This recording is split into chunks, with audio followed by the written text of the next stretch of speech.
Play is now a well-established OTT and streaming company in MENA. But can you please let us how did you come up with this idea? How did you get started? 안녕하세요. So we started 8 years ago. There was a team of people that were working with the public pay television company in the MENA region called OSN. And then there was another team that was working with HBO Nordic in Stockholm. So the two teams came together, and we decided to launch this business in Middle East approximately 8 years ago now. Right. Okay. Second question: what were the challenges that you faced early on after establishing? Oh, there's so many challenges, but I think the first challenge when we launched the service was that of payments. The region outside of UAE and especially the Gulf countries has very low credit card penetration. So if you want to build a service of mass and scale, you need to offer customers other payment alternatives besides credit card. So we had to adjust our business a lot. We almost built a fintech company, a payment solutions company inside an entertainment company, because there was no point in having the best content in the world if people cannot subscribe to it or people cannot pay for it. So we built a payment network working with 26 telcos now, where customers can pay for the service through their mobile phone. So whether you're in Oman, in Muscat, or Marrakesh, Morocco, you can pay through your mobile phone. And that was perhaps the biggest challenge we overcame in the beginning. Right. Third question: can you please tell us what differentiates Tasplay from its competitors? So our core differentiation is both at the content level as well as at the service experience level, and both areas we've localized to the requirements of the region. So when it comes to content, we offer a very diverse range of content. We offer some of the best Hollywood content available in the region, but we also have Arabic content. Within Arabic, we offer Arabic content from different parts of the region. So we have Khaliji, which is Gulf content. We have content from Syria, from Lebanon, from Egypt. So we offer a very strong lineup of Arabic content. And we also expanded into other language content that's dubbed in Arabic, including Turkish, including Korean, as well as we have a very strong lineup of anime content from Japan. And then more recently, we've entered into live sporting events. So recently we streamed live Cricket World Cup, the T20 Cricket World Cup. And matches like Pakistan and India, very strong rivalry, are extremely successful in this part of the world. So while we started with Hollywood and Arabic, we've expanded into other language contents, and we've now expanded into sports. So I think that still remains our core differentiation, our content offering. But we've also localized the overall experience and the service for the customers. So whether it's payment options that are localized by country, as well as the recommendation of the content and personalization of the content. So for example, if you are in Morocco, Algeria, or Tunis, we have French language content. And when you open up your app, it's personalized and curated French content, whereas the content that's curated in UAE is different from the one that's available in Morocco. So I think that personalization and localization is extremely important as well. Okay, fourth question. Over the years, the TV streaming industry in MENA has evolved. What do you think is a major emerging trend for streaming industry in 2022? So in MENA region, the streaming industry is still in its very early days. The market has very low penetration so far. If you look at Western Europe or US, where markets have anywhere from 50 to 70% penetration of broadband homes, here the penetration levels are still in single digits. You know, some countries in the Gulf have higher penetration, but overall as a region, the penetration levels are extremely low. We're between 5 to 8% penetration. So I think if we benchmark against Western Europe and US, a lot of this growth is yet to come. So that's one. I think the second is in this region we have a very diverse population with very diverse set of audience tastes. So as you know, in UAE and Saudi and Kuwait, there's a very large expat population as well. So you have to cater to the expat group as well. And within that expat population, you have people from, you know, hundreds of different nationalities. Whereas you go into North Africa, then you have to have the French content as well to complement your core Hollywood and Arabic offering. So I think the requirements to localize the content and offer a content offering, one that works for all these demographics, but at the same time offering content that works for each one of these buckets of audiences is extremely important. And I think we'll see that more and more in 2022. So the idea that I have one service, one show that everyone's going to watch, I think is less and less applicable in our part of the world. How does the future look for Star's, and what are your long-term goals? So for us, we believe there's a lot of growth in the region to come.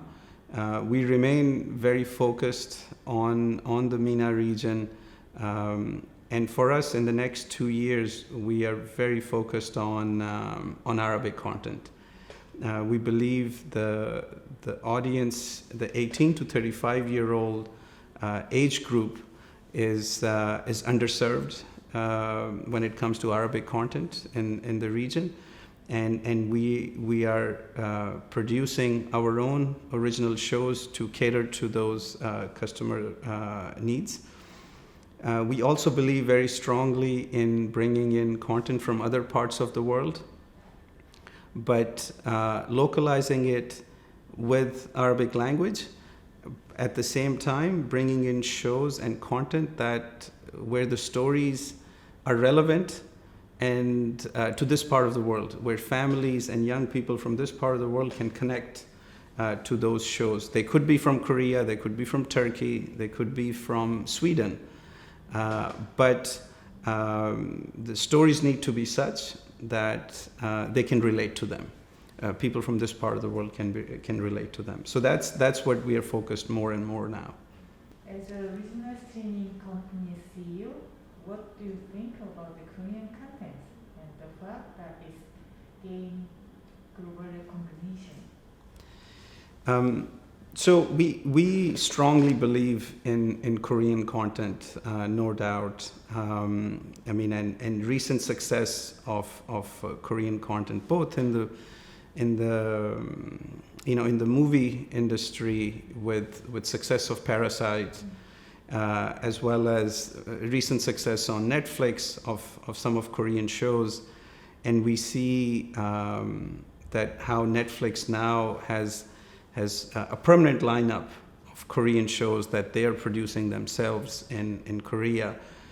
That sets a benchmark, right? So when a powerful platform and a brand like Netflix makes such a strong commitment, it sets a benchmark. It sets an expectation, not only in the industry, but it also sets an expectation with the consumer.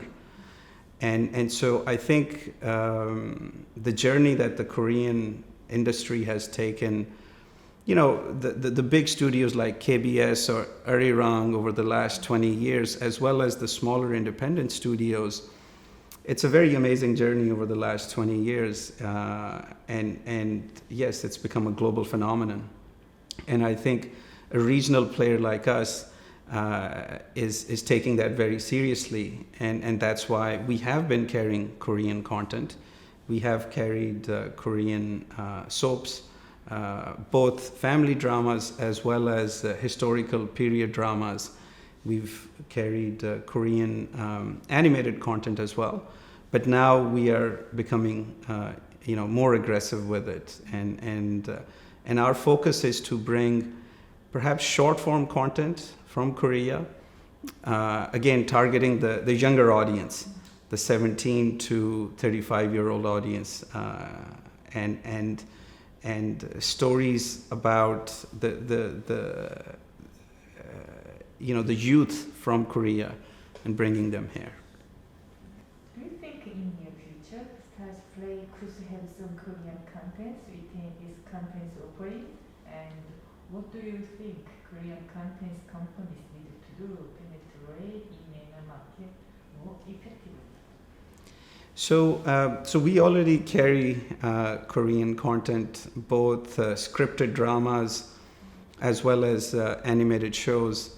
On the scripted side, we carry family dramas, rom-coms, as well as period dramas. What we would like to do more is instead of just looking at linear television style TV dramas, we are looking and evaluating short form content. So 8 to 10 episode mini-series. Each episode could be 15 to 20 or 25 minutes, and doesn't have to be A-list celebrities.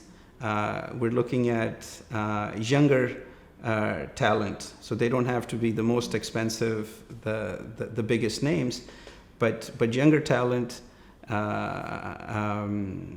Again, targeting our 17 to 35-year-old demographics. We are also, we are also an SVOD service, so people have to subscribe to our service. Unlike a free-to-air broadcast network, we can have content that sits behind a paywall. So the content can push boundaries on its message or on the nature of the content, but we are looking for that edgy content that targets the youth segment.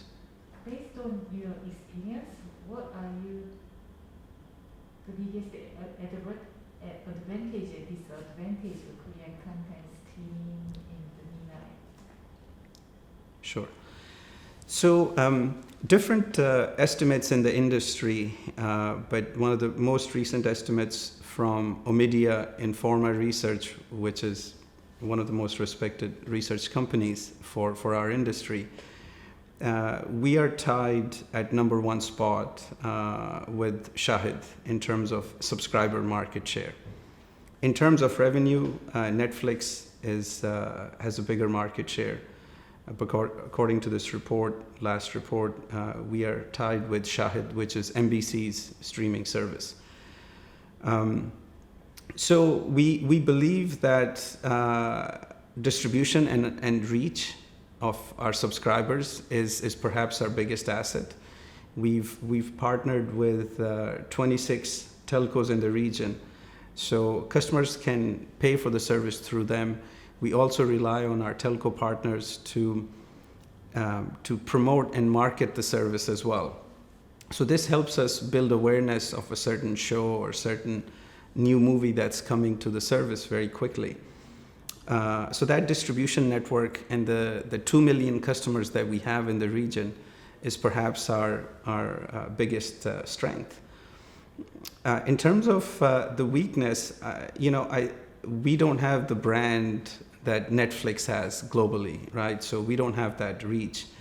And so this is perhaps where we're still building that brand and we're catching up to Netflix in terms of that brand. But when it comes to a localized offering of content as well as local distribution networks, local reach, that's really our strength. Last question. Please let us know if you have any insights or information you want to share. So I think perhaps the most important thing for us when collaborating with Korean producers is that we would love to build a certain volume of content, because what we've done in the past is we've carried a few shows here and there, but what we would like to do is have curate 10 to 12 shows that are available on the service all the time, because rather than experiment with a few shows, what we would like to do is have a dedicated area. So for example, for Turkish content, we have a dedicated area where we have over 3,000 hours of content under one umbrella, under one brand, and we would like to do the same with the Korean content. So rather than each studio sell one or two shows individually, which is what we've been doing, what we would like to do is curate a service that aggregates content from multiple studios under one brand. And we've done the same with anime.